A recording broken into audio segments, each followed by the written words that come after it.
Kato katoa. Welcome to Tots workshop series. Last workshop, I have discussed about Te Whāriki as a bicultural document which respects and acknowledges Treaty of Waitangi. We celebrate Waitangi Day. It's not just a public holiday. Many of us enjoy the day, spending time with families, going for holidays, not knowing what exactly the day means to all New Zealanders. It's a very significant day that treaty is formed. The Treaty of Waitangi is an agreement made in 1840 between representatives of the British Crown and more than 500 Maori chiefs on the 6th of February. What the treaty means today. Treaty means living side by side. The Treaty of Waitangi is the founding document of our country where Maori agreed to let other people live in their country and to let the British make rules about the behavior and see that everyone obeys them. For British, they agreed to let Maori keep control of their own lives and that Maori would have the same right as all other people in Aotearoa. There are three main ideas which is considered as 3 P's, the alphabet letter P's, in the treaty based on the education sector. What are those 3 P's? Which are partnership, protection, and participation. Partnership. Looking after Maori knowledge, language and values through partnership with Maori communities to develop strategies for Maori education. It's through visiting marae, bringing Maori experts to come and share their culture and language with us, and also we learn the Maori culture, language through partnership with other Maori communities. Protection. The protection means actively protecting Maori knowledge, interest, values, and other taonga through working as Maori and Pākehā, through using Maori language in day-to-day routine, visible culture, Tikanga Maori, etc. Tikanga I'll be explaining more in detail soon. Participation. Participation emphasizes positive Maori involvement at all levels of education. Maori is one of our official language and children learn throughout their school life. Now we go through Tikanga Maori. What is Tikanga Maori? Tikanga Maori can be described as general behavior guidelines for daily life and interaction in Maori culture. Tikanga is commonly based on experience and learning that has been handed down through generations. It is based on logic and common sense associated with a Maori worldview. The basic principle underpinning the Tikanga that I am going to explain soon are commonly throughout New Zealand. However, different iwis means tribes, hapu means subtribes, and marae is a meeting place, may have their own variations. Maintaining Tikanga will help us to provide a safe and healthy environment for our tamariki. Tamariki means children. The first one is ngā mihi, means greeting.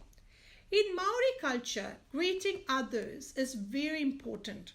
It is an opportunity for people to show respect through the language used and its accompanying actions, and the tone for the interaction is set. Whether our greeting is written or spoken, choosing the appropriate language is very important. Learning to greet people appropriately is a key to communication success. Greetings. In Maori, saying hi, saying kia ora, hello, like tēnā koe to one person. If there are 2 people, we say tēnā korua. If there is 3 or more people, we say tēnā koutou. I don't don't want to make this workshop very complex by adding too many information, I'll be doing another workshop on Maori pronunciation and symbol commands. Okay, so this is all about Tikanga Maori. The first point I would like to mention is touching head. Avoid touching another person's head, especially don't touch children's head unless invited, unless there's something we culturally appropriate things that we have to do. So don't touch children's head. Maori people regard the head as very tabu. Tabu means very secret. It is considered rude to touch a stranger's head, as it would be in most countries around the world. Some countries, people practice touching head as part of blessings. That's a bit different because it's by the consent of the other person, right? So that is a bit different. So according to Tikanga, we don't touch children's head. It's sacred. Now, what about the pillows? Pillow. Avoid sitting directly on pillows, and please do not stamp on pillow. We don't do that as per Tikanga, because the pillows are used to keep the sacred head. They can, however, be used to prop up your back, but not stamping. We don't stamp or we don't sit on the pillows. The next one is the hat. In Maori, we call hat as potai. Avoid putting hats on food table, also on the floor, or stamping on it or sitting on it, which is not allowed. Why is that? This is linked to the idea that heads are tabu. So anything that relates to head, like pillows or hat, should also be treated very carefully. Food is for eating and will not be used for any other purposes, especially as a learning resources. Some people use rice, pasta, or potatoes as a stamping resource, like putting in the paint and stamping on the paper, which gives a good stamping resource. But we don't use that. According to Maori culture, we need to respect food, so we won't use it. We can give children many opportunities to explore varieties of natural resources and develop an understanding of respecting Papa Tuanuku. Papa Tuanuku is the Earth Mother. So use natural resources. Like there are plenty of natural resources available all around us, like sand, flax, pine cones, and there are many rocks, sticks. So we use those natural resources instead of using food resources. The next one is about karakia, which is blessings, prayers.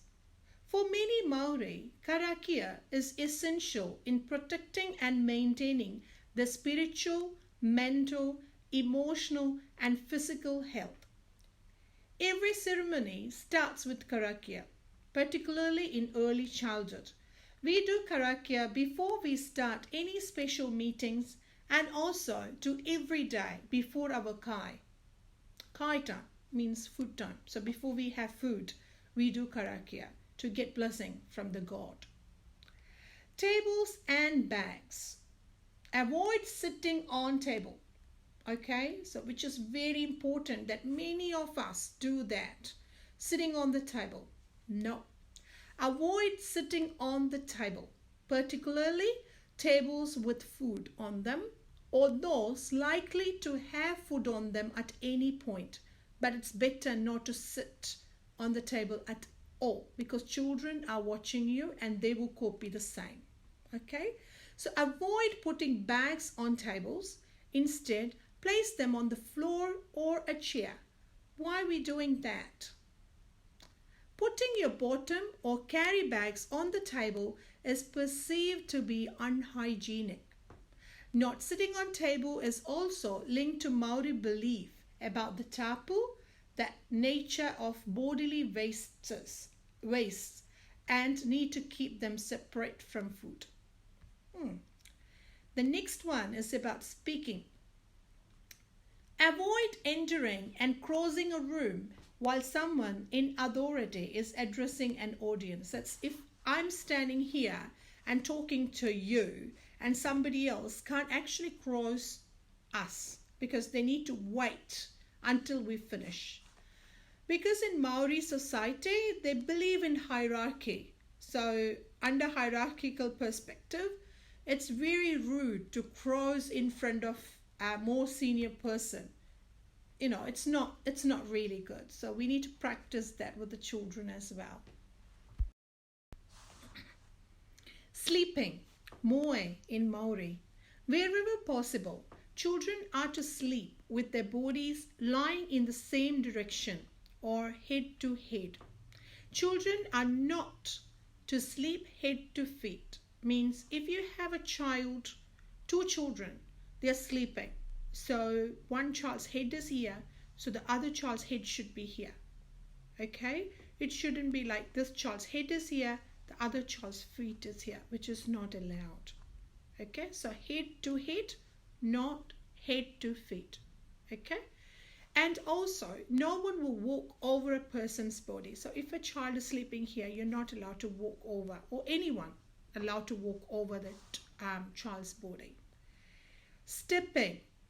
Avoid stepping over people, even in crowded teaching spaces. Doesn't matter, even if it's an adult or a child. So you're not allowed to step over someone, okay? So you need to ask that person to draw their legs in first. Otherwise, it's considered to be very rude to stepping on someone. These are the important practices that I have chosen that we do on a daily basis. Please remember to use Tikanga as it is very important as part of our EC teaching practice.